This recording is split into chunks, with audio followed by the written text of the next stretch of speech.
G'day cocktail lovers. Look, if you know me, you know I'm partial to gin, particularly, almost exclusively, Australian gins. There are so many innovative gin distilleries in Australia. Like hundreds? I don't think I'm exaggerating when I say there are hundreds. It's impossible to keep up with them. New ones pop up all over the place, but there's a couple of better known ones, and then there's others that are less known. There's just so much creativity going on, and one of the distillers I've bought quite a bit from over the years is from South Australia. They're called Never Never Distilling. They particularly, if you like your juniper forward gins, they'd be making the gins for you. I've had a few of theirs over the year, and they also do a range of spirits, quite often one-off releases, sometimes for an extended period. And there's this special range they call their Dark Series. I have a few of the Dark Series spirits, which I'll show you in a minute, but because I've bought through their website, I was on their mailing list, and I got an email recently that said, hey, we haven't emailed you in a while, we've been busy. We're setting up this special thing for people who really like us. Do you want to be like our special friend? And I went, yes. And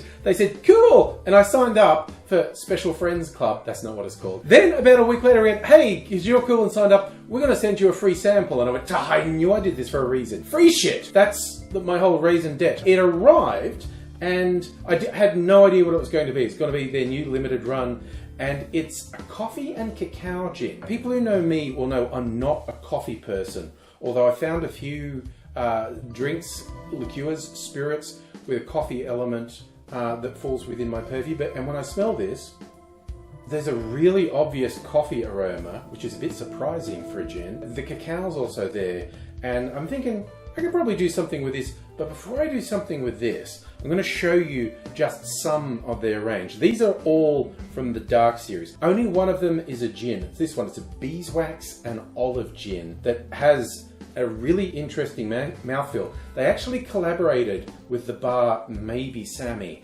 which is in Sydney and has won all sorts of awards for being one of the best cocktail bars in the world. They've come up with a really interesting drink here, and they do say this is best in a martini or with Mediterranean tonic. I think just the olive element is great in a dirty martini as well, but it's a great martini gin. They also make this absinthe, an Australian absinthe, and it's got the beautiful classic flavour of a traditional absinthe. It has the wormwood, also has some Australian botanicals in there, and it's a natural colour. They didn't use any of the lurid artificial colourings that a lot of absinthe makers do. It's not as high alcohol content as some absinthe. It's 55%, so 110 proof, not to be sneezed at, but it tastes really good too. There's a couple here that exhibit their sense of humour, which I really like. This one is their take on the European aquavit. They call it Stockholm Syndrome. The description of this, it's caraway, fennel and dill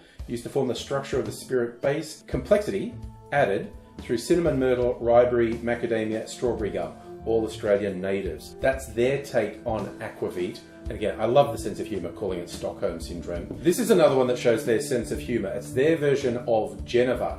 They call it Jennifer because Genever is actually a protected name under the EU rules. It can only be called Genever. It's made in a couple of places. Bit cheeky, calling it Jennifer. And so what they've done is they've started with their usual gin botanicals, and they've worked with a whiskey distillery, Sullivan's Cove, and they've used the new make spirit, so unaged whiskey essentially, from Sullivan's Cove. If you're unfamiliar with Genever, it's a malt-based spirit which eventually its influence led to the creation of gin in England. Genever is between gin and whiskey, so using their traditional gin botanicals and blending it with new make whiskey, well, you can't call it whiskey because it's new make spirit, they've come up with their Jennifer. So they're incredibly creative people. Even though I'm not a coffee person, I'm definitely giving this coffee and cacao gin a chance. Well, first I'm going to try it just by itself. Okay, magic of editing, you didn't see that I just spilt some on myself, and you definitely can't see the spill stain on my shirt. Feeling fancy, so I'm using my mini coupette to taste this.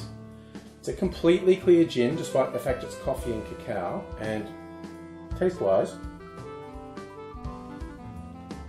again, for a not coffee person, it's not too intense. The coffee really does roll in. It's a really earthy gin. It's a much earthier gin flavour than you're likely to get, and I think While the guys from Never Never did say they recommend this in a Negroni, if you know me, you know I don't like Campari, although I do have some local substitutes I can use. But I think rather than making a Campari, I'm going to go a bit left field, and because this has got these really deep, rich flavors, I'm going to make an old-fashioned with it. I'm going to make it like this. In a mixing glass, I'm putting 60 mils or 2 ounces of the gin, then around 1/3 of an ounce or 10 mils of brown sugar syrup. Then I'm doing 1 dash of chocolate bitters and 1 dash of orange bitters. Add ice to the glass, stir that for 20 to 25 seconds to chill and dilute the drink. Then strain that into a rocks glass over a big chunk of ice. And for a garnish, just because there's a cacao element in here, I'm putting a chocolate star on the front of my glass. I somewhat ruined the clarity of the gin by using the brown sugar syrup, but I think it was the right call. I think flavor-wise, it's going to go really well. That's actually my spiced apple brown sugar syrup, one of my favorite things I make. There is a recipe for it on my channel. You should check it out. It's also good for making liqueurs with dark spirits as well. Now, I'm going to taste a coffee cacao gin old-fashioned. Let's see what I think of it. Even for someone who's not a coffee person, those flavors are just nice. I think I definitely made the right choice with the sugar syrup. And with the bitters, I was originally just going to do chocolate bitters, but I thought, no, orange goes so well with chocolate flavors as well, so I'm throwing that in. I possibly could have done an orange peel as a garnish, but I thought this would kind of stand alone.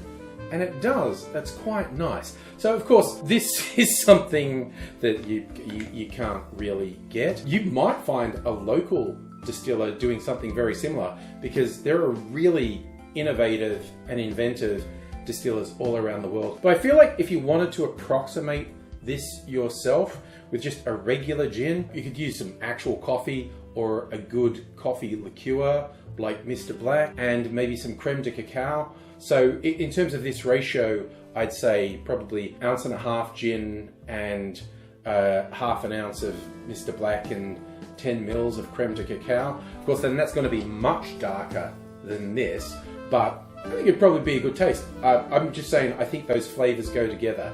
The gin, the coffee, the cacao is a good mix.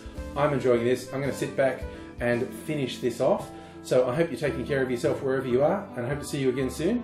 Until I do, I'll say cheers.